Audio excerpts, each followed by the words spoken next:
Hello everyone and welcome to dear madam. जैसा कि आप सब जानते हैं कि बोर्ड एग्जाम्स बस आने ही वाले हैं, तो आइए आज हम जानते हैं बोर्ड एग्जाम्स के पॉइंट ऑफ व्यू से सबसे इम्पॉर्टेंट टॉपिक जो कि 5 मार्क्स कवर करता है और बहुत ही ईजी है। आज हम जानेंगे इनफॉर्मल लेटर्स कैसे लिखे जाते हैं। इनफॉर्मल लेटर्स लिखने से पहले हम जान लेते हैं कि इनफॉर्मल लेटर्स और फॉर्मल लेटर्स में डिफरेंस क्या है। देखिए, इनफॉर्मल लेटर्स को हम पर्सनल लेटर्स भी बोलते हैं, क्योंकि ये लेटर्स जो होते हैं ज़्यादातर फ्रेंड्स को, रिलेटिव्स को या पेरेंट्स को लिखे जाते हैं। वहीं पर अगर हम फॉर्मल लेटर्स की बात करें तो फॉर्मल लेटर्स या तो किसी अथॉरिटी को लिखे जाएंगे या किसी जब भी आपको बोर्ड एग्जाम्स में गिवन हो कि आप कंप्लेन करनी है आपको, तब हम फॉर्मल लेटर लिखेंगे। मतलब फॉर्मल लेटर्स हमेशा किसी ना किसी ऑफिशियल को लिखे जाएंगे, किसी अथॉरिटी को लिखे जाएंगे। वहीं पर इनफॉर्मल लेटर्स जो हैं वो हमेशा पेरेंट्स, फ्रेंड्स, रिलेटिव्स इन सबको लिखे जाएंगे। ठीक है, ये तो था फॉर्मल और इनफॉर्मल लेटर के बीच में डिफरेंस। लेकिन अब इनका फॉर्मेट भी थोड़ा डिफरेंट है। अब क्या फॉर्मेट है इनफॉर्मल लेटर का, आइए देखते हैं। जब भी हम फॉर्मल लेटर लिखेंगे, जब भी हम इनफॉर्मल लेटर लिखेंगे, हम सबसे पहला पॉइंट लिखेंगे सेंडर्स एड्रेस। अब इसमें आपको ये कंफ्यूज नहीं होना है कि ये सेंडर्स एड्रेस आप उसको नहीं लिखेंगे जिसको कि आप लेटर सेंड कर रहे हैं। सेंडर्स एड्रेस में उसका एड्रेस आएगा जो कि लेटर सेंड कर रहा है, ना कि जिसको लेटर सेंड किया जा रहा है। Don't get confused in this. Okay, sender's address में या तो आपको लेटर, जो भी आपको लेटर मिलेगा लिखने के लिए, उसके अंदर मेंशन होगा। अगर एड्रेस मेंशन नहीं है तो नाम तो मेंशन होगा ही। और अगर मान लीजिए वो भी मेंशन नहीं है तो आप कोई भी इमेजिनरी नाम और इमेजिनरी एड्रेस ले सकते हैं। याद रखिए, ये जो एड्रेस है सेंडर्स एड्रेस, ये मैक्सिमम 3 लाइन्स का होना चाहिए। मैक्सिमम 3 लाइन्स का, 3 लाइन्स से लंबा नहीं होना चाहिए। ऐसा नहीं होना चाहिए कि आपने एक पैराग्राफ जितना लंबा एड्रेस लिख दिया है, पता चला house number this and this, colony this and this, now again the landmark is this and again. ये सब नहीं, सिंपल डायरेक्टली आप हाउस नंबर डालिए, फिर आप कॉलोनी डालिए और फिर आप किस सिटी में बिलोंग करते हैं वो डालिए। और अगर आप वो भी नहीं डालना चाहते तो डायरेक्टली हाउस नंबर और आप कौन सी सिटी में हैं वो डाल सकते हैं आप। ये आपको गिवन होगा, तब तो आपको वो ही लिखना है जो आपको गिवन होगा। अगर नहीं, मान लीजिए खाली आपको नाम गिवन है, जैसे मान लीजिए सपोज यू आर प्रिया, तो आप क्या एड्रेस लिखेंगे, प्रिया, और जो भी सिटी है आपकी वो वाला आप लिख सकते हैं। ठीक है, अगला है हमारा डेट। ये जो भी हम लिखेंगे इन सब में हम एक एक लाइन का गैप लेंगे। अगला है हमारा डेट। डेट लिखने का फॉर्मेट है, जैसे मान लीजिए मैंने लिखा 18 जैन 2021, या तो आप ये फॉर्मेट यूज करेंगे और या फिर आप 18 जनवरी 2021, या आप ये फॉर्मेट यूज करेंगे। अब वो फॉर्मेट जो है ये बहुत आउटडेटेड हो गया है और अब ये फॉर्मेट चलन में नहीं है, तो आप ये वाला फॉर्मेट यूज नहीं करेंगे। आप या तो ये वाला फॉर्मेट यूज करेंगे या ये वाला फॉर्मेट यूज करेंगे। अगला है हमारा सैल्यूटेशन। सैल्यूटेशन में आप क्या यूज करेंगे, सैल्यूटेशन में हम वर्ड यूज करेंगे dear. Dear papa, dear friend, dear sister, dear brother, आप जिसको भी भेज रहे हैं उसके साथ आप सैल्यूटेशन में डियर यूज करेंगे। अब देखिए, एक जो मेजर डिफरेंस है फॉर्मल लेटर में और इनफॉर्मल लेटर में वो क्या है, वहां पे सब्जेक्ट भी आता है। फॉर्मल लेटर में सब्जेक्ट भी आपको मेंशन करना होता है, लेकिन इनफॉर्मल लेटर में आपको सब्जेक्ट मेंशन करने की कोई जरूरत नहीं है। आप डायरेक्टली सैल्यूटेशन लेते हैं और सैल्यूटेशन के बाद अगला पॉइंट जो है वो हमारा है कंटेंट इन डिफरेंट पैराग्राफ। मतलब डायरेक्टली आप कंटेंट लिखेंगे फिर कि किस टॉपिक पे आपने ये लेटर लिखा है।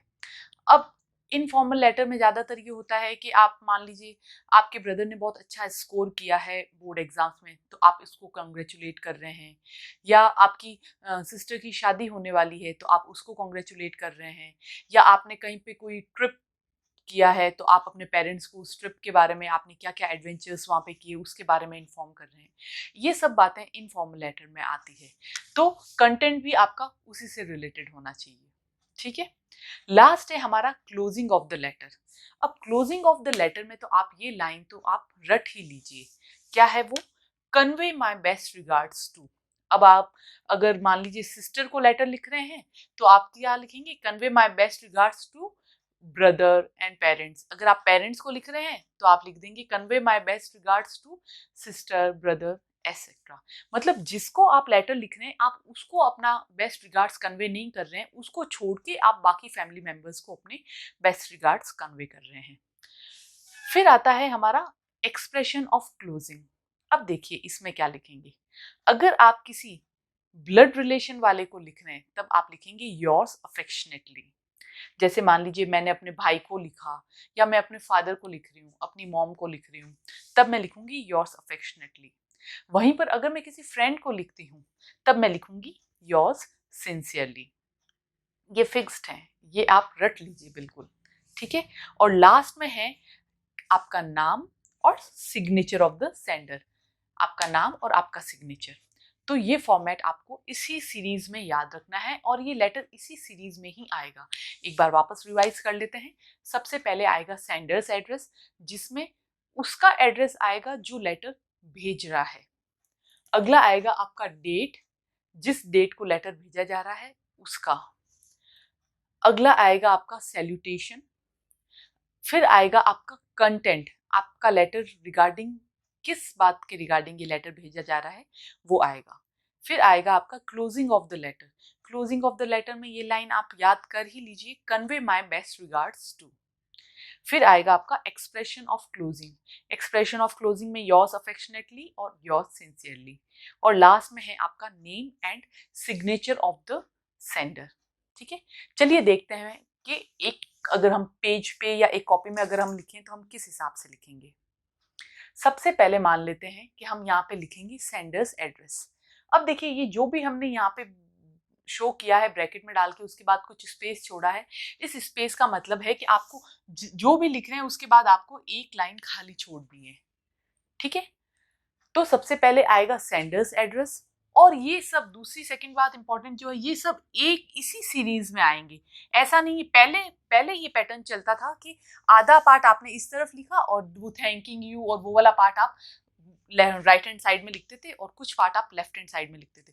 लेकिन अब सारा पार्ट जो है एक ही सीरीज में लिखना आजकल स्टार्ट हो गया है। ठीक है, तो एक तरफ आप सबसे पहला जो लिखेंगे वो लिखेंगे आप सेंडर्स एड्रेस, फिर एक लाइन का गैप छोड़ा आप लिखेंगे डेट, फिर एक लाइन का गैप है और फिर आप लिखेंगे सैल्यूटेशन। सैल्यूटेशन में कुछ भी लिख सकते हैं, dear brother, dear sister, dear, जिसको भी वो लेटर लिखना है उसी का नाम मेंशन होगा। फिर हम लिखेंगे कंटेंट। कंटेंट में हम लिखेंगे कि ये लेटर किस रिगार्डिंग में लिखा जा रहा है। फिर हम लिखेंगे क्लोजिंग ऑफ द लेटर, कि ये लेटर जब हम क्लोज करते हैं तो हमने क्या कहा था, एक लाइन हमें याद कर लेनी है इनफॉर्मल लेटर्स के लिए, convey my best regards to. फिर हमारा है expression of closing. Expression of closing में आप क्या लिखेंगे, yours affectionately, yours sincerely etcetera. और लास्ट में हम लिखेंगे नेम और सिग्नेचर ऑफ द सेंडर। देखिए कितना सिंपल है। अब एक चीज आप याद रखिए, जैसा कि हमने कहा कि लेटर राइटिंग जो है वो 5 मार्क्स की है, लेकिन अगर मान लीजिए आपको लेटर राइटिंग में कुछ भी नहीं आता, कुछ भी नहीं आता मतलब कुछ भी नहीं आता, और अगर आप सिंपल ये फॉर्मेट भी बनाकर आ जाएंगे तो भी आपको इसका 1 मार्क तो मिलेगा ही मिलेगा। अब सोचिए इस फॉर्मेट में तो कुछ भी नहीं है, लेकिन सिर्फ अगर आप स्टेप वाइज ये फॉर्मेट भी बना देंगे ना, यहाँ पे सेंडर्स एड्रेस, यहाँ पे डेट, ये तो भी आपको 1 मार्क तो मिलेगा, क्योंकि ग्रामर में हमेशा स्टेप वाइज स्टेप मार्किंग होती है। तो ये था हमारा इनफॉर्मल लेटर लिखने का फॉर्मेट। आपको ये वीडियो कैसा लगा हमें हमारे कमेंट बॉक्स में बताइए। ऐसी ही और जानकारी के लिए देखते रहिए डियर मैडम। Thank you.